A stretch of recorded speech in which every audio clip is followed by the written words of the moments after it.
안녕하세요. 오늘 저희와 함께 좀 깊이 파헤쳐볼 주제는요. AI 업계 판도를 바꿀 만한 소식입니다.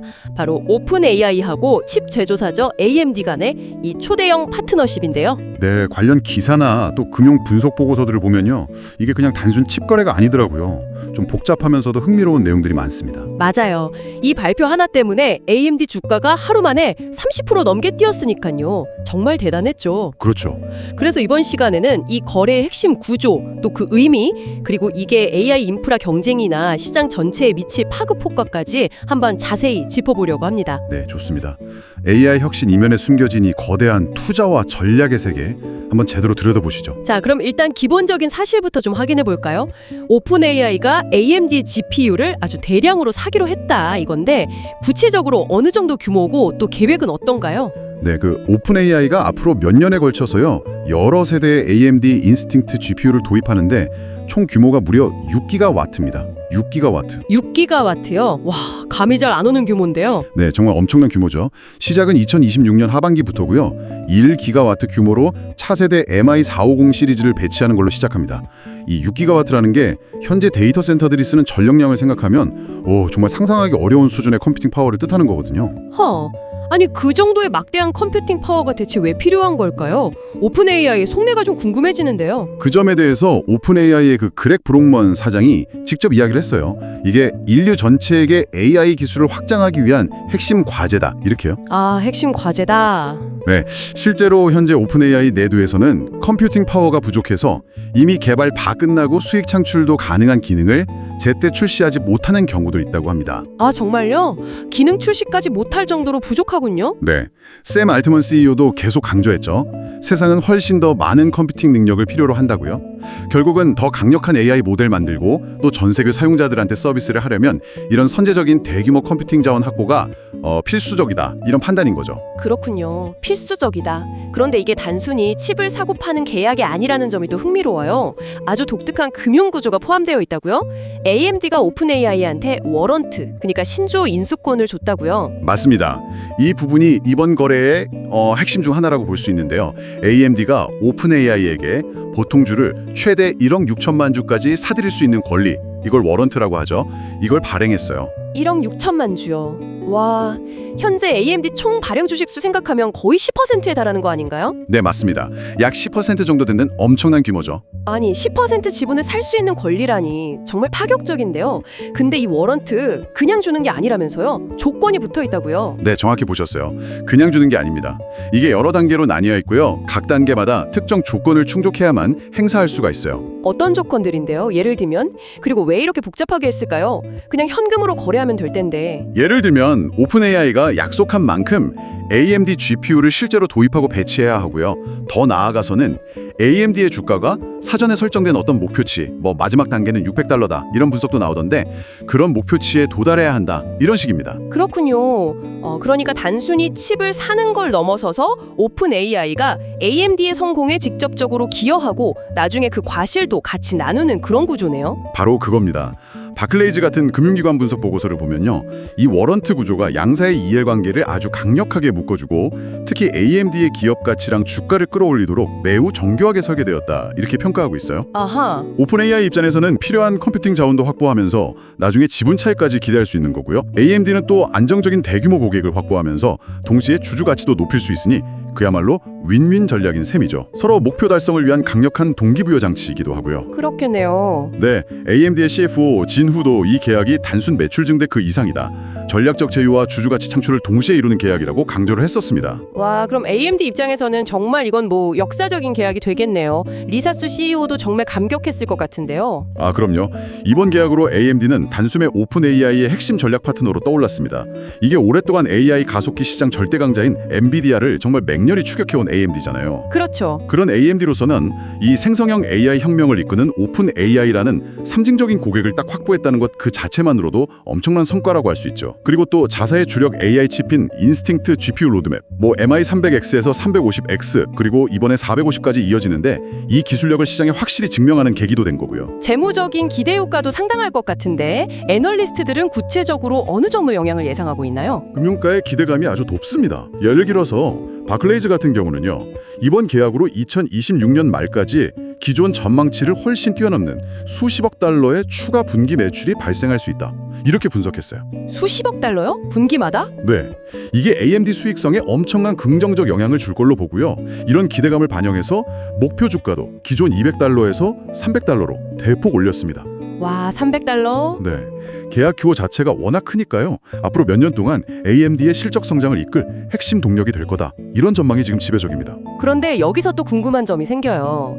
불과 얼마 전에 오픈AI가 엔비디아랑 1,000억 달러, 우리 돈으로 130조 원 넘는 엄청난 규모의 칩 구매 계약을 맺었다는 소식도 있었잖아요. 네, 있었죠. 그럼 이번 AMD 계약은 어떻게 봐야 할까요? 혹시 엔비디아를 대체하려는 움직임인가? 실제로 이 소식 나왔을 때 엔비디아 주가가 살짝 좀 주춤하기도 했거든요. 네, 그 부분에 대해서 샘 알트먼 CEO가 직접 명확하게 입장을 밝혔어요. 이번 AMD와의 파트너십은 기존 엔비디아와의 협력 관계에 추가되는 인크리멘털, 아, 추가되는 건? 네, 대체하는 게 아니라고 딱 선을 그었습니다. 오히려 앞으로 엔비디아 칩 구매 규모도 계속해서 늘려나갈 계획이라고까지 했어요. 아, 그러니까 엔비디아냐 AMD냐 이런 선택의 문제가 아니고 둘 다 필요하다 이거군요. 정확합니다. 오픈AI가 필요로 하는 컴퓨팅 파워 규모가 워낙 뭐랄까 천문학적이잖아요. 네. 그러다 보니까 한 회사에만 의존할 수는 없다. 이런 현실적인 판단이 작용한 걸로 보입니다. 안정적인 공급망 확보를 위해서 핵심 공급사를 엔비디아랑 AMD 이렇게 둘로 다변화하는 전략인 거죠. 공급망 다변화 전략. 네, 이게 또 특정 기업에 대한 의존도를 낮추고 공급사 간의 경쟁을 유도해서 협상력을 높이려는 그런 의도도 깔려 있다고 볼 수 있습니다. 그렇군요. 그래도 엔비디아 입장에서는 분명히 신경 쓰이는 상황일 텐데 시장 경쟁 구도에는 어떤 변화가 좀 예상될까요? 당연히 경쟁은 더 치열해지겠죠. 엔비디아로서는 오픈AI라는 가장 중요한 고객 중 하나를 이제 AMD와 직접 경쟁해야 하는 상황에 놓인 거니까요. 이게 장기적으로는 GPU 가격 경쟁으로 이어질 가능성도 배제할 순 없고요. 가격 경쟁까지? 네. 하지만 그렇다고 해서 엔비디아의 아성이 그렇게 쉽게 흔들릴 거다 이렇게 보는 시각은 또 많지는 않습니다. 키뱅크 같은 투자은행은 여전히 엔비디아에 대해서 긍정적인 투자 의견, 또 높은 목표 주가를 유지하고 있거든요. 아, 아직은 굳건하다는 평가군요. 그렇죠. 클라우드 기업들의 강력한 수요, 그리고 또 차세대 칩, GB200, 300 이런 신제품 출시 효과 덕분에 실적 호조가 계속될 거다 이런 전망이 많고요. 골드만삭스 역시 목표 주가를 상향 조정했습니다. 그런데 그 골드만삭스가 순환 매출, circular revenue라는 좀 흥미로운 개념을 언급하면서 주의를 환기시키기도 했다면서요. 그건 뭔가요? 네, 그 지적이 상당히 의미심장한데요. 순환 매출이라는 게 뭐냐면 공급업체가 고객사에 직접 지분 투자를 하는 경우, 예를 들어 엔비디아가 오픈AI에 투자한 사례가 있죠. 이런 경우를 말합니다. 아, 공급사가 고객사 지분을 갖는 거요? 네, 이렇게 되면 공급업체는 단순히 제품만 파는 게 아니라 고객사의 성공에 직접적인 이해관계를 갖게 되잖아요. 골드만삭스는 바로 이런 관계가 잠재적인 이해 상충 문제를 일으킬 수 있고 투자자 입장에서는 이런 거래 구조를 더 면밀히 들여다봐야 한다고 지적한 겁니다. 이게 기업 가치 평가에도 영향을 줄 수 있는 요인이라는 거죠. 그렇군요. 이번 AMD와 워런트 계약 역시 이런 순환적 관계의 성격을 띠고 있으니까 같은 맥락에서 한번 생각해 볼 지점이 있는 겁니다. 들어보니까 오픈AI가 엔비디아, AMD와 연달아서 초대형 계약을 맺고 심지어 브로드컴과도 맞춤형 AI 칩 개발을 논의 중이라고 하니까 정말 AI 인프라 구축에 전례 없는 규모의 투자가 쏟아지고 있네요. 그렇습니다. 이번 AMD와의 6기가와트 계약도요. 사실 오픈AI가 그리고 있는 더 큰 그림의 일부에 불과합니다. 최근에 밝혀진 바에 따르면 오픈AI의 전체 AI 인프라 로드맵은 총 23기가와트 규모에 달한다고 해요. 23기가와트요? 전체가? 네, 엔비디아 10기가와트, AMD 6기가와트만 합쳐도 벌써 16기가와트잖아요. 와, 일부 분석에 따르면 기가와트당 데이터 센터 건설 및 운영 비용 추정치를 고려할 때 오픈AI가 최근 불과 몇 주 사이에 약속한 신규 인프라 투자 규모가 무려 1조 달러에 육박할 수도 있다. 이런 계산까지 나옵니다. 1조 달러. 와, 정말 상상하기 어려운 규모입니다. 그 오픈AI의 스타게이트 프로젝트라는 것도 이런 맥락에서 이해를 해야겠군요. 맞습니다. 스타게이트는 오픈AI가 추진 중인 아주 야심찬 프로젝트인데요. 텍사스, 뉴멕시코, 오하이오 이렇게 미국 전역에 걸쳐서 엔비디아, AMD 등 여러 공급업체의 칩을 사용하는 초대형 AI 데이터 센터들을 동시다발적으로 구축하는 걸 목표로 합니다. 동시다발적으로요? 네. 그리고 이 거대한 프로젝트를 지원하기 위해서 오라클 같은 클라우드 파트너사들도 수백억 달러 규모의 자금을 조달하는 등 관련 생태계 전체가 정말 숨가쁘게 움직이고 있습니다. 이야기를 쭉 종합해보면요. 오픈 AI를 중심으로 해서 엔비디아, AMD, 오라클, 브로드컴 이런 소수의 핵심 기업들 사이에서 자본과 기술, 컴퓨팅 자원이 서로 아주 긴밀하게 오고 가는 뭐랄까 일종의 그들만의 리그가 형성되는 모습 같아요. 정확한 표현이십니다. 분석가들은 이런 현상을 AI 순환 경제, Circular Economy라고 부르기 시작했어요. AI 순환 경제? 네.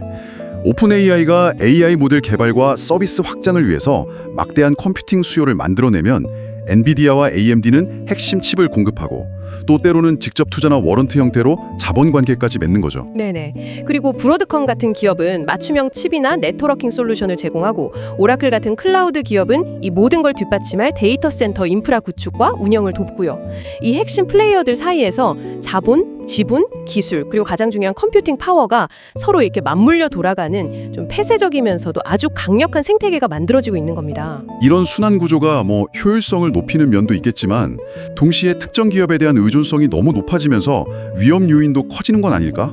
이런 생각도 드는데요. 바로 그 점을 많은 분석가들이 우려하고 있습니다. 이 순환 경제는 소수의 핵심 기업들이 워낙 긴밀하게 얽혀 있잖아요. 그렇죠. 그래서 만약 이 연결고리 중에 하나라도 좀 약해지거나 아니면 예상치 못한 문제가 발생할 경우에요. 그 충격이 전체 시스템으로 아주 빠르게 번질 수 있다. 이런 취약점을 안고 있는 거죠. 예를 들면 어떤? 예를 들어서 특정 기업의 칩 생산에 심각한 차질이 생긴다거나 아니면 대규모 자금 조달 계획이 틀어진다거나 혹은 각국 정부의 규제가 갑자기 강화된다거나 이런 외부 변수가 생기면 AI 산업 전체의 발전 속도에 제동이 걸릴 수도 있다. 이런 지적입니다. 하긴 그렇겠네요. 이런 거대한 AI 인프라 투자 경쟁은 당연히 반도체 산업 전반에도 큰 영향을 미치고 있겠군요. 관련 부품이나 소대 기업들도 수혜를 입지 않을까 싶은데요. 물론입니다. AI 칩 자체뿐만 아니라 관련된 모든 부품 시장이 지금 들썩이고 있습니다. 대표적인 예가 바로 메모리 반도체인데요. 아, 메모리 HBM 같은 거요? 네, 맞습니다. 최근에 모건 스탠리가 디램 가격 강세를 이유로 마이크론의 투자 의견을 상향 조정하고 목표 주가도 크게 올렸거든요. 이게 왜냐면 AI 서버에는 기존 서버보다 훨씬 많은 고성능, 고대역폭 메모리, 즉 HBM이나 최신 DDR5 디램 같은 것들이 탑재되는데 이 수요가 폭발적으로 늘어나면서 공급 부족 현상까지 나타나고 있기 때문입니다. 수요가 엄청나군요. 네, 결국 AI 칩을 둘러싼 이 경쟁과 투자가 메모리, 네트워크 장비, 심지어 전력 설비에 이르기까지 관련 산업 전반에 걸쳐서 연쇄적인 파급 효과를 낳고 있는 거죠. 네, 오늘은 오픈 AI와 AMD의 파트너십을 계기로 정말 AI 산업의 역동적인 변화를 여러 각도에서 조명해 봤습니다. 단순한 칩 거래를 넘어서는 이 워런트라는 독특한 금융 구조의 의미, 또 이를 통한 AMD의 전략적 도약과 엔비디아와의 경쟁 구도 변화, 그리고 이 모든 걸 가능하게 하는 천문학적인 규모의 AI 인프라 투자와 새롭게 떠오르는 AI 순환 경제의 명암까지 짚어봤네요. 아, 변화의 속도와 규모에 정말 압도되는 느낌입니다. 본 것처럼요. AI 기술 발전의 핵심 동력인 막대한 자본과 컴퓨팅 자원, 심지어 기업 지분까지 소수의 거대 기업들에게 급격히 집중되는 현상이 가속화되고 있습니다. 네. 과연 이러한 힘의 집중이 장기적으로 AI 분야의 건강한 경쟁 환경과 혁신의 속도에는 어떤 영향을 미치게 될까요? AI라는 이 미래 기술의 기반 자체가 소수의 플레이어에 의해서 좌우될 가능성, 그리고 이로 인해서 발생할 수 있는 잠재적인 기회와 위험은 또 무엇일지 한번 깊이 생각해 볼 만한 시점인 것 같습니다.